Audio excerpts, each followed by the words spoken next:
நீங்கள் தும்மியதுண்டா? திடீரென்று ஆச்சு என்று வரும் தும்மல் சில சமயம் நம்மை ஆச்சரியப்படுத்தும். ஆனால் இது நம் உடலின் ஒரு ரகசிய சூப்பர் பவர் என்று சொன்னால் எப்படி இருக்கும்? நம் மூக்குக்குள் சிறிய சிறிய முடிகள் இருக்கின்றன. அவை தூசி, மண், சிறிய துகள்கள் எதையும் வெளியே தள்ள முயற்சிக்கின்றன. சில நேரம் அந்த துகள்கள் உள்ளே வந்தால் மூக்கு சிறிது குளிர்கிறது. நமக்கு தெரியாமலே மூளை ஒரு சிக்னல் அனுப்புகிறது. அனைவரும் தயாராகுங்கள், தும்மல் வரப்போகிறது. பிறகு ஆச்சு, நம் உடல் ஒரு சூப்பர் வேக காற்றை வெளியே தள்ளுகிறது. அதுவே தும்மல்.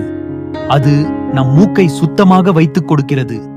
தும்மல் நம் உடலுக்கு ஒரு காவலன் மாதிரி. அது தூசி, பூப்பொடி, குளிர் அல்லது துர்நாற்றம் எது இருந்தாலும் விரட்டிவிடும். தும்மிய பிறகு நம் மூக்கில் சுகமான உணர்வு வரும், ஏனெனில் அது சுத்தமாகிவிட்டது. அடுத்த முறை தும்மும் போது நம் உடலை நன்றி சொல்லுங்கள். அது நம்மை ஆரோக்கியமாக வைத்திருக்க தனது வேலையை செய்கிறது.